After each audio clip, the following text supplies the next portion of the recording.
أعوذ بالله من الشيطان الرجيم بسم الله الرحمن الرحيم فإذا جاءت الصاخة يوم يفر المرء من أخيه وأمه وأبيه وصاحبته وبنيه لكل امرئ منهم يومئذ شأن يغنيه وجوه يومئذ مسفرة ضاحكة مستبشرة ووجوه يومئذ عليها غبرة ترهقها قترة أولئك هم الكفرة الفجرة۔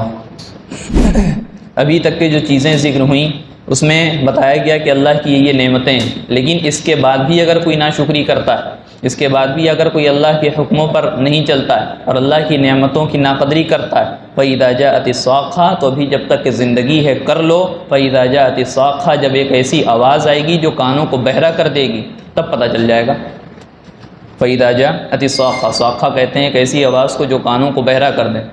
کانوں کو بہرا کر دے، ایک ایسا شور ہوگا، یعنی نفخہ اولا، قیامت جب برپا ہوگی تو ہم نے بتایا تھا کہ ایک سور پھونکا جائے گا جس کی وجہ سے جتنے انسان ہوں گے وہ سب کے سب مر جائیں گے، وہ سب کے سب مر جائیں گے۔ لہٰذا جب تک کہ تم کو جو کرنا ہو کر لو، اور اس سے پہلے اگر تمہاری فطری موت ہو گئی تب بھی تمہارا کام ختم، تمہارے جو ناشکری کے جذبات تمہارے اندر بھرے ہوئے تھے اور تم ناشکری کر رہے تھے اللہ تعالیٰ کی، اپنے مرنے کے بعد بھی کچھ نہیں کر سکتے، اور اگر بائی چانس تم زندہ رہے قیامت تک کے رہے تو قیامت جب برپا ہوگی اس کے بعد اللہ کی ناشکری نہیں کر سکتے۔ لہٰذا یہ چند دن کی زندگی ہے، اس میں جو ناشکری کرتے ہو کر لو، اس کے بعد تم کو پتہ چل جائے گا کہ ناشکری کا نتیجہ کیا ہوتا ہے۔ فَإِذَا جَاءَتِ الصَّاخَّةُ، تو جب وہ شور مچانے والی اور کانوں کو بہرا کر دینے والی آواز آئے گی تب پتہ چلے گا۔ پھر وہ قیامت کا منظر جو ہوگا، میدان محشر جس کو کہا گیا، جو سوال جواب کا جو میدان کہا گیا، حساب کتاب کا جو میدان کہا گیا، جس کو میزان عدل کے دن کے نام سے یاد کیا جاتا ہے، جس میں بتایا جاتا ہے کہ اگر کوئی ظالم ہے اس کے نامہ اعمال کو بھی دیکھا جائے گا، کوئی مظلوم ہے اس کے نامہ اعمال کو بھی دیکھا جائے گا، اور اگر کسی نے کسی پہ زیادتی کی ہے تو اس دن اس کو بدلہ دیا جائے گا۔ تو وہ دن کیسا ہوگا جس دن نامہ اعمال بٹے گا۔ یوم یفر المرء من اخی، اس دن کا حال یہ ہوگا، محشر کے دن کا حال یہ ہوگا کہ انسان اپنے بھائی سے بھاگ رہا ہوگا، انسان اپنے بھائی سے بھاگ رہا ہوگا، وہ امہ و ابی، صرف بھائی سے نہیں بلکہ اپنی ماں سے بھاگے گا، وہ ابی، اور اپنے باپ سے بھاگے گا، وہ صاحبتہ و بنی، اور صرف اپنے ماں باپ اور بھائی سے نہیں بلکہ اپنی بیوی سے بھاگے گا، وہ بنی، اور اپنے لڑکوں سے بھاگے گا۔ اس میں بتایا گیا کہ انسان کے اندر جو محبت ہوتی ہے اپنے بھائی کے تعلق سے ایک درجے تک کی محبت ہوتی ہے، اپنے بھائی کے لیے کچھ کرنے کو تیار ہو جاتا ہے، پھر اس سے بڑھ کر کے جو محبت ہوتی ہے وہ ماں باپ کے تعلق سے محبت ہوتی ہے، کہ ماں باپ کے تعلق سے کچھ زیادہ بھائی کے مقابلے میں محبت ہوتی ہے، لہٰذا ماں باپ سے بھی اس دن جو ہے انسان بھاگ رہا ہوگا، وصاحبتہ و بنی، اور ماں باپ سے بھی زیادہ طبعی طور پر اپنی بیوی اور اپنے بچوں سے محبت ہوتی ہے، یا اگر عورت یہاں سے مراد لیا جائے، یہاں پہ تو المرء کا لفظ آیا ہے، یہاں انسان بھی ترجمہ کیا جا سکتا ہے، تو عورت کو اپنے شوہر سے محبت ہوتی ہے، عورت کو اپنے بچوں سے محبت ہوتی ہے، لہٰذا اپنے جو ہے اگر آدمی ہے تو اپنے بیوی سے بھاگے گا اور اپنے بچوں سے بھاگے گا، اپنے بچوں سے بھاگے گا۔ آج ہم کو یہاں پہ سوچنے کی ضرورت ہے کہ آج ہم اپنے بیوی بچوں کے لیے، آج ہم اپنے گھر والوں کے لیے، آج ہم اپنے جو ہے تمام لوگوں کے لیے جو گھر میں ہماری ذمہ داری کے ماتحت ہیں ان کے لیے ہم کیا کیا کرتے ہیں، اور طرح طرح کی تکلیفیں برداشت کرتے ہیں، بلکہ تکلیفیں برداشت کرنا اور ان کو کھلانا اور ان کے لیے روزی کما کر کے لانا یہ ثواب کا کام ہے، لیکن اگر اسی میں کوئی حرام کام کرتا ہے، اسی میں اگر کوئی بڑھ کر کے کوئی ایسا کام کرتا ہے اور ایسی جگہ سے روزی لاتا ہے جو حرام ہے، اللہ اس سے ناراض ہوتا ہے، تو معاملہ یہ ہے کل جن کے لیے آج ہم حرام کام کا ارتکاب کر رہے ہیں، جن گناہوں میں ہم ملوث ہو رہے ہیں، جن لوگوں کی وجہ سے کل یہی لوگ ہم سے بھاگ رہے ہوں گے اور ہم ان سے بھاگ رہے ہوں گے، ہم ان سے بھاگ رہے ہوں گے۔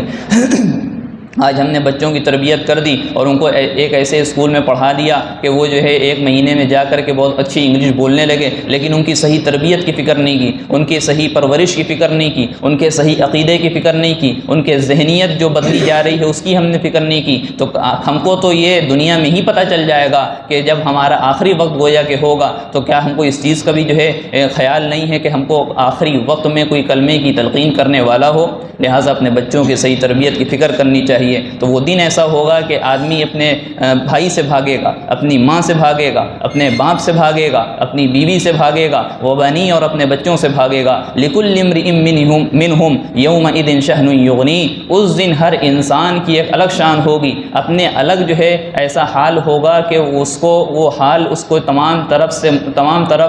متوجہ ہونے سے روکے گا، تمام طرف سے وہ غافل ہوگا، صرف نفسی کا عالم جس کو کہتے ہیں، صرف اپنے بارے میں سوچ رہا ہوگا، صرف اپنی فکر اس کو ہوگی، کسی اور کی فکر نہیں ہوگی، اپنے بچوں کی فکر نہیں، اپنی بیویوں کی فکر نہیں، اسی طریقے سے اپنے ماں باپ کی فکر نہیں، اپنے بھائیوں کی فکر نہیں، صرف اپنی فکر ہوگی۔ لہٰذا جب اپنی فکر ہوگی تو اس اپنی فکر کے لیے ہم کو اس دنیا میں رہ کر کے کچھ تیاریاں کرنی ہیں، اللہ کے حکموں پر چلنا ہے، اللہ نے جو انعامات ہم پر کیے ہیں ان کے تعلق سے ہم شکر ادا کرنا ہے، شکر گزار بندوں میں ہمیں شامل ہونے کی فکر کرنی ہے، کیونکہ وہ دن ایک ایسا ہے کہ اس دن ہر کوئی شخص اپنے اعمال کے لحاظ سے پھنسا ہوا ہوگا اور یہ چاہ رہا ہوگا کہ ہمارے ماں باپ کہیں سامنے نہ مل جائیں، ہمارا بھائی کہیں نہ مل جائے، ہماری بیوی اور بچے نہ مل جائیں سامنے کہ ہم سے جو ہے نیکی مانگ لیں گے، یا اگر نیکی نہیں مانگیں گے ہم نے جو ان کی حق تلفی دنیا میں ہو گئی ہے وہ کہیں ہم سے حق نہ مانگ لیں، تو پتہ چلا جو ہمارے پاس تھوڑے بہت اعمال ہیں ان کے حق ادا کرنے کے چکر میں میرے اعمال بھی چلے جائیں، اس وجہ سے انسان وہاں جو ہے سب بھاگ رہے ہوں گے۔ حال یہ ہے، تو یہ کتنی ہی بے بسی کا عالم ہے، بے کسی کا عالم ہے جو قرآن نے یہاں پہ ذکر کیا۔ ہم کو سوچنے کی ضرورت ہے۔ ہم دنیا کی مثال لے لیں کہ اگر کسی کو جو ہے پاسپورٹ بنوانے جانا ہے یا کوئی اور سرکاری کام کے لیے جانا ہے اور وہ جاتا ہے اور وہاں اس کو کوئی جاننے والا نہیں ہے، وہاں اس کو رشوت دینے کے لیے پیسے بھی نہیں ہیں اور طرح طرح کی تکلیفوں کو برداشت کر رہا ہے، وہاں کے ادھیکاری اس کو یہاں بھیج رہے ہیں، وہاں بھیج رہے ہیں، وہاں بھیج رہے ہیں، لیکن اس کا کام بن نہیں پا رہا ہے۔ کتنی بے بسی کا عالم ہوتا ہے، ہم ذرا اس کو تصور کریں، اس دنیا میں رہ کر کے کتنے بے بسی کا عالم ہے، کتنا بے کسی کا عالم ہے۔ انسان بے بس ہو جاتا ہے، اس کے پاس کوئی راستہ نہیں بچتا کہ ہم کیا کریں، کس کے پاس جائیں، کس سے سورس لگوائیں، کہاں سے پیسہ لا کر کے ان کو رشوت دیں جو ہمارا کام ہو جائے۔ لہٰذا معاملہ یہ ہے، اور اسی طریقے سے 29ویں پارے سورۃ المعارج میں ذکر کیا گیا کہ لا يسأل حمیم حمیما، وہاں ایک دوست اپنے دوسرے دوست کو نہیں پوچھے گا۔ آج دوستی یاری یہاں تک بڑھ گئی کہ اپنے ماں باپ کو چھوڑنے کے لیے تیار، اپنے ماں باپ کی ناقدری کرنے کو تیار، اپنے ماں باپ کے اوپر آواز اٹھانے اور ان کے اوپر ہاتھ اٹھانے کو تیار۔ آج دوست کے معاملے میں ہم لوگ یہاں تک پہنچ گئے اور ہمارا نوجوان یہاں تک پہنچ گیا، لیکن قرآن کہہ رہا ہے لا يسأل حمیم حمیما، وہاں جگری دوست اپنے جگری دوست کو نہیں پوچھے گا۔ یہ معمولی دوستی نہیں، حمیم کہتے ہیں جگری دوست کو، وہ جگری دوست اپنے جگری دوست کو نہیں پوچھے گا۔ کیوں نہیں پوچھے گا؟ کیا آمنا سامنا نہیں ہوگا؟ نہیں، قرآن نے فوراً کہا یبصرونہم،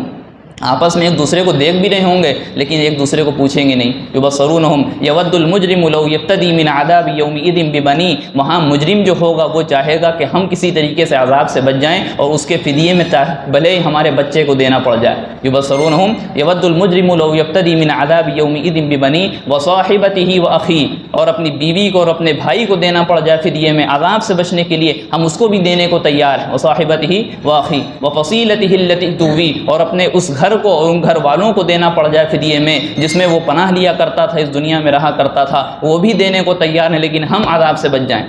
وفصیلتہ التی تؤوی ومن فی الارض جمیعا ثم ینجی، زمین میں جو کچھ ہے سب کچھ دینے کو کل انسان تیار ہوگا۔ ثم ینجی، کہ پھر سے وہ کسی طریقے سے نجات پا جائے، وہ عذاب سے بچ جائے۔ یہی وہ ماں باپ ہیں، یہی وہ دوست ہیں جو آج ہم کو بگاڑ رہے ہیں، یہی وہ دوست ہیں جن کے ساتھ ہمارے بچے جا رہے ہیں اور اپنے اخلاق کو برباد کر رہے ہیں۔ آج اگر ہم اپنے بچے کو مدرسے بھیج رہے ہیں، اس کے اخلاق درست کرنے کا جائے ہم نے طریقہ اپنایا ہوا ہے، وہیں اس کے اخلاق کو خراب کرنے کے لیے ہم نے ان کے غلط دوستوں کے اوپر نکیر نہ کر کے، ان کی پکڑ نہ کر کے ان کے غلط دوستوں کے ساتھ بھیجا، لہٰذا ان کی حرکتیں خراب ہو رہی، ان کا اخلاق خراب ہو رہا ہے، ان کے اخلاق خراب ہو رہے ہیں۔ لہٰذا ہم کو اس چیز کے سمجھنے کی ضرورت ہے کہ وہ دن کوئی کسی کو پوچھنے والا نہیں ہے، وہاں صرف ہمارے اعمال ہیں، وہاں صرف ہمارا عقیدہ ہے، وہاں صرف ہمارے کارنامے ہیں جو ہم نے اس دنیا میں رہ کر کے کیے تھے، اور ہم نے یہاں جو رہ کر کے ایک دوسرے کے حقوق ادا کیے تھے، وہی وہاں اس کا جو سوال جواب ہوگا، حساب کتاب ہوگا۔ لہٰذا وہ ایسا معاملہ ہے، وہ ایک ایسا دن ہے، وجوہ یومئذ مسفرہ، وہ ایک ایسا دن ہوگا۔ ایمان والوں کے تعلق سے بات بتائی گئی۔ ابھی تک یہ جو لوگ حقوق مارتے تھے، جو اعمال کے اچھے نہیں تھے، جو عقائد کے اچھے نہیں تھے، ان کے تعلق سے بات تھی کہ ہر انسان ان سے جو بھاگ رہا ہوگا کیونکہ حق کا کہیں مطالبہ نہ ہو جائے یا ان سے کوئی نیکیاں نہ لے لیں۔ لیکن جو ایمان والے ہیں، جو اچھے اعمال والے ہیں، اللہ کا پاس و لحاظ کرنے والے ہیں، تقوی اختیار کرنے والے ہیں، رسول اللہ صلی اللہ علیہ وسلم کی سنتوں کو اور ان کے طریقوں کو اپنی زندگی میں شامل کرنے والے ہیں، تو ایسے لوگوں کا حال کیا ہوگا؟ وجوہ یومئذ مسفرہ، وجوہ یومئذ مسفرہ، اس دن کچھ چہرے ایسے ہوں گے جو چمکتے دمکتے ہوں گے، چمکتے دمکتے ہوں گے، ضاحکۃ مستبشرہ، ان کے ایمان کی وجہ سے چمک رہے ہوں گے، ضاحکۃ مستبشرہ، اور وہی چہرے ہوں گے جو ہنس رہے ہوں گے اور بڑے شاداں ہوں گے، بڑے جو ہے حشاش و بشاش طریقے سے، اور ان کے چہرے پہ خوشی ظاہر ہو رہی ہوگی، ان کے چہرے پہ خوشی ظاہر ہو رہی ہوگی۔ کیوں؟ کیونکہ انہوں نے دنیا میں اللہ کی اطاعت کا معاملہ کیا تھا، اللہ کی فرما برداری کی تھی، اللہ کی اتباع کی تھی، اور ایسی زندگی گزاری تھی کہ اپنے اللہ کو راضی کیا تھا، لہٰذا اس اطاعت کی وجہ سے ان کے چہرے، ان ایمان والوں کے چہرے اور ان اعمال صالحہ کرنے والوں کے چہرے ضاحکۃ مستبشرہ، ہنس رہے ہوں گے اور شاداں ہوں گے، حشاش ہوں گے، بشاش ہوں گے، ان کا چہرے دیکھ کر کے لگ رہا ہوگا کہ ہاں یہ ایمان والے، یہ ایمان والے۔ لہٰذا آج بھی اگر ہم دیکھیں جو اللہ والے ہیں، بزرگ حضرات ہیں، ان کے چہروں کو دیکھ کے لگتا ہے کہ واقعی اللہ کا نور گویا کہ ڈائریکٹ ان کے اوپر نازل ہو رہا ہے۔ ایسے اللہ والے موجود ہیں، ان کو دیکھ کر کے ایمان تازہ ہو جاتا ہے، ان کی مجلس میں بیٹھ کر کے آخرت کی یاد آ جاتی ہے، ان کی مجلس میں بیٹھ کر کے آخرت کی یاد تازہ ہو جاتی ہے۔ لہٰذا کچھ چہرے تو ایسے ہوں گے، اور جو اس نصیحت نامے کو، اس قرآن کو نصیحت نہیں سمجھتے، اس قرآن پر عمل نہیں کرتے، یہ تو تذکرہ ان کا ہوا جو قرآن کو نصیحت سمجھتے ہیں، قرآن پر عمل کرتے ہیں، قرآن کو کتاب اللہ مانتے ہیں، اللہ کو ایک اللہ مانتے ہیں، ایک خالق مانتے ہیں، ایک معبود مانتے ہیں، اور رسول اللہ کو جو ہے رسول تصدیق کرتے ہیں۔ یہ ان کی بات ہوگی کہ ان کے چہرے چمک رہے ہوں گے، لیکن جو اس کتاب کو نصیحت نہیں سمجھتے، جو اس کتاب کے مطابق زندگی نہیں گزارتے، ان کا معاملہ کیا ہوگا؟ جو اس کتاب کو اللہ کی کتاب اور اللہ کلام ہی نہیں مانتے، اللہ کو اللہ ہی نہیں مانتے، رسول اللہ کو رسول اللہ ہی نہیں مانتے، رسول تسلیم ہی نہیں کرتے، ان کا حال کیا ہوگا؟ وَوُجُوهٌ يَوْمَئِذٍ عَلَيْهَا غَبَرَةٌ، اور کچھ چہرے اس دن ایسے ہوں گے کہ جو غبار آلود ہوں گے، ان کے چہرے پہ خاک پڑ رہی ہوگی، ان کے چہرے پہ مٹی پڑ رہی ہوگی، ایسے چہرے بھی ہوں گے۔ اور اسی پر اکتفا نہیں، ترحقها قطرہ، ان کے کفر کی وجہ سے، ان کے جو ہے فساد اعمال کی وجہ سے، ان کے غلط رویوں کی وجہ سے، ان کے دوسرے کے حقوق مارنے کی وجہ سے، ترحقها قطرہ، ان کے چہرے پہ تاریکی چھا رہی ہوگی، کالا پن دکھ رہا ہوگا، ظلمت چھائی ہوئی ہوگی ایسے لوگوں پر، ایسے لوگوں پر ظلمت چھائی ہوئی ہوگی۔ اولئک هم الکفرۃ الفجرہ، جو ایسے لوگ ہیں جن کے اوپر جن کے چہرے غبار آلود ہیں، یا ایسے چہرے ہیں جن کے جو ہے چہرے تاریک ہو گئے، یا ظلمت ان کے چہروں پر چھائی ہوئی ہے۔ اولئک هم الکفرۃ الفجرہ، یہی وہ لوگ ہیں جو کافر ہیں اور فاجر ہیں، کافر ہیں اور فاجر ہیں۔ کفرہ سے مراد یہاں پہ وہ ہے جس کے عقائد صحیح نہ ہوں، جس کے عقائد درست نہ ہو، اللہ کے تعلق سے، رسول اللہ کے تعلق سے، یا تو وہ ایک دم ہی نہ مانتا ہو، یا تو مانتا ہو تو غلط عقیدہ ہو، جو صحابہ کا طریقہ تھا، جو صحابہ کا عقیدہ تھا اس سے ہٹ کر کے ہو، ٹھیک ہے۔ اور فجرہ سے مراد وہ ہے جو بد کردار ہو، بد اتوار ہو، اس کے اعمال اچھے نہ ہو، فساد اعمال کی طرف اس میں اشارہ ہے کہ جس کے رویے اچھے نہیں، وہ بھی لہٰذا اس کا بھی چہرہ کیا ہوگا؟ غبار آلود ہوگا اور تاریک زدہ ہوگا، اس کے چہرے پہ ظلمت چھائی ہوئی ہوگی، لہٰذا اس کو دیکھنا کوئی پسند نہیں کرے گا۔ اور جو ضاحکۃ مستبشرہ ہے، جو ہنستے بستے اور ہنستے مسکراتے چہرے ہوں گے، حشاش و بشاش چہرے ہوں گے، ان کا معاملہ کچھ اور ہوگا۔ ہر کسی کی نظر ان پر پڑ رہی ہوگی، اور ہر کسی کو پتہ چل جائے گا کہ ان کے داہنے ہاتھ میں نامہ اعمال ملا، ان کے دائنے ہاتھ میں نامہ اعمال ملا۔ لہٰذا ہم لوگ سیدھے ہاتھ میں نامہ اعمال چاہتے ہیں یا الٹے ہاتھ میں؟ سیدھے ہاتھ میں چاہتے ہیں۔ لہٰذا سیدھے ہاتھ میں جب نامہ اعمال چاہتے ہیں تو اس قرآن پاک کو، اس کلام پاک کو، اس کلام اللہ شریف کو ہم کو جو ہے تذکیر سمجھنا ہوگا، تذکر کے لیے اس کو جو ہے اپنے زندگی میں شامل کرنا ہوگا، اس سے نصیحت حاصل کرنی ہوگی۔ اس میں جو قاعدہ کلیہ بتا دیا زندگی گزارنے کا، اس طریقے پر ہم کو عزم مصمم کرنا ہے کہ ہم اسی طریقے پہ انشاءاللہ زندگی گزاریں گے۔ اور نبی صلی اللہ علیہ وسلم جس مقصد کے لیے اس دنیا میں تشریف لائے ہیں، اس مقصد کو ہم اپنی زندگی کا مقصد بنائیں گے، اور اس مقصد کو سامنے رکھ کر کے اپنی زندگی انشاءاللہ ہم گزاریں گے۔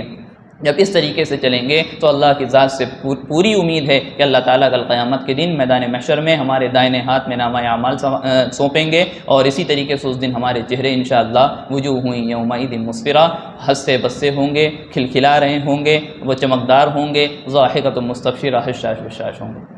اللہ تعالیٰ سے دعا ہے کہ اللہ تعالیٰ ہم سب کو قرآن پاک پر عمل کرنے کی توفیق عطا فرمائیں، اور اصل ایمان والی زندگی عطا فرمائیں، اور ہم سب سے اللہ راضی ہو جائے۔ آمین وآخر دعوانا ان الحمدللہ رب العالمین۔ ویڈیو اگر اچھی لگی ہو تو لائک کریں، شیئر کریں، اور چینل کو سبسکرائب کرنا نہ بھولیں، اور ساتھ ہی ساتھ بیل آئیکن کو پریس کریں تاکہ نئی ویڈیو کی نوٹیفیکیشن آپ کو ملتی رہے۔